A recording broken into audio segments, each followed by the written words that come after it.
बिस्मिल्लाहिर्रहमानिर्रहीम। अस्सलाम वालेकुम। कैसे हैं आप सब? उम्मीद करती हूँ सब ठीक ठाक होंगे और खैरियत से होंगे। मैं हूं निशा अंसारी और आप देख रहे हैं निशा लव कुकिंग। निशा लव कुकिंग में आज मैं आप लोगों के लिए बहुत ही यमी सी रेसिपी लेके हाजिर हुई हूँ। आज हम लोग बनाएंगे शामी कबाब, जो बहुत ही मज़े के बनते हैं। और आज हम लोग इसको बहुत ही रेशेदार कबाब बनाएंगे। तो इसको आप लोगों ने स्टेप बाय स्टेप ऐसे ही फॉलो करना है। अगर आप लोग सारी वीडियो को देखेंगे बिना स्किप किए हुए तो आप लोगों के शामी कबाब भी बहुत ही मज़े के बनने वाले हैं।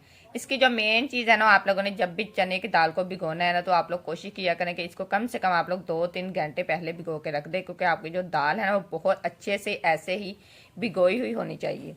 उसके बाद हम लोगों को चाहिए एक प्रेशर, जिसमें आप लोगों ने दाल को डाल देना है। उसके बाद हम लोग इसमें डाल लेंगे चिकन। चिकन जब भी आप लोगों ने इसमें यूज़ करना है तो आपको चाहिए कि हमेशा आप लोग हड्डी वाले चिकन को इस्तेमाल करें। और मेरे पास ये जो दाल है ये तकरीबन आधा किलो के करीब है। उसके बाद हम लोग इसमें चिकन ऐड करेंगे, वो मेरे पास जो है वो आधा किलो से थोड़ा सा कम है। उसके बाद हम लोग इसमें स्पाइसेस ऐड करेंगे। इसमें शामिल नमक, बीज वाली मिर्च, पिसी मिर्च, खुशक धनिया। साथ में हम लोग इसमें शामिल करेंगे साबुत मसाले, जिसमें शामिल है बड़ी इलायची, दालचीनी, लौंग। इसमें हम लोग जीरा ऐड करेंगे, प्याज शामिल करेंगे, थोड़ा सा लहसुन शामिल करेंगे, हरी मिर्च साबुत ही शामिल कर देंगे। उसके बाद हम लोग इसमें शामिल करेंगे पानी और इसको हम लोग प्रेशर लगा देंगे।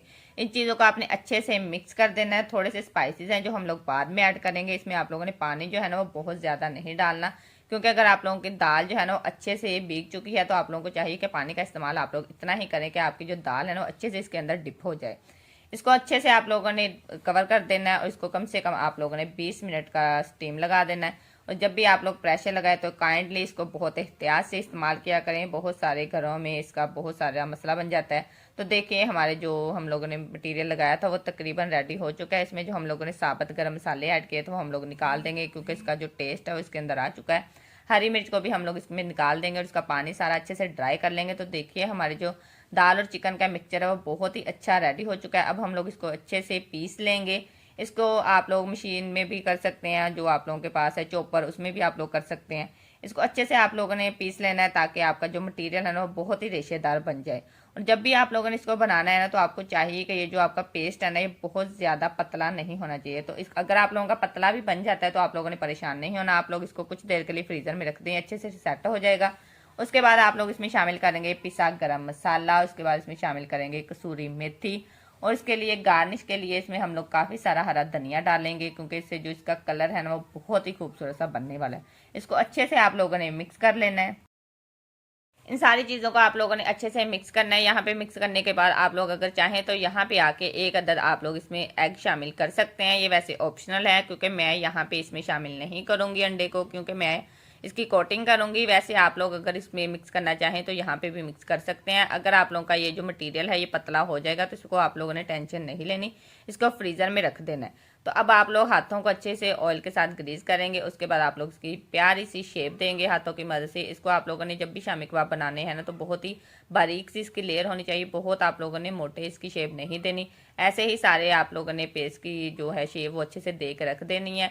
तो देखिए हमारी जो शामी कबाब है वो कितने मज़े के लग रहे हैं। अब हम लोग इसको फ्रीज़र में थोड़ी देर के लिए रेस्ट के लिए रख देंगे, 10-15 मिनट के लिए, क्योंकि अगर आप लोग इसको फ्रीज़र में रख के फ्राई करेंगे ना तो फिर आप लोगों के जो ये शामी कबाब है ना ये टूटेंगे नहीं।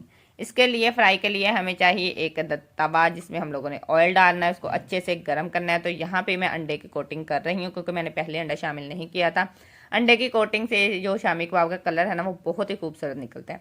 इसको आप लोगों ने ऑयल में डालना है और इसको एक तरफ से खूबसूरत सा कलर आने तक अच्छे से फ्राई करना है। जब एक तरफ से अच्छा सा कलर आ जाएगा उसके बाद आप लोगों ने इसकी साइड चेंज करनी है। जब भी आप लोग इसको करें तो इसको आप लोगों ने बहुत ज़्यादा डीप फ्राई नहीं करना, और कोशिश किया करें कि इसको हमेशा तवे पे ही फ्राई करें। तो आप लोगों के ये जो शामी कबाब है ना ये कभी भी नहीं टूटेंगे।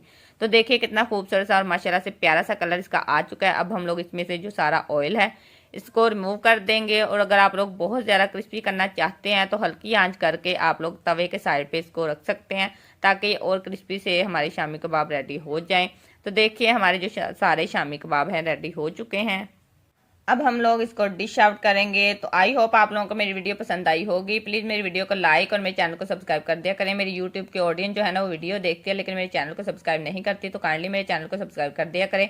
ऐसे ही मैं रमज़ान के हवाले से बहुत सारी रेसिपी आप लोगों के साथ शेयर करूँगी। आप लोगों को बहुत कुछ सीखने को मिलेगा। इसको आप लोग केचप और मायोनीज के साथ सर्व करें। बच्चों को भी आप लोग लंच बॉक्स में दे सकते हैं। सहरी के टाइम भी आप लोग इसको पराठे के साथ खा सकते हैं। तो देखिए कितने मज़ेदार से रेशेदार कबाब हमारे रेडी हो चुके हैं।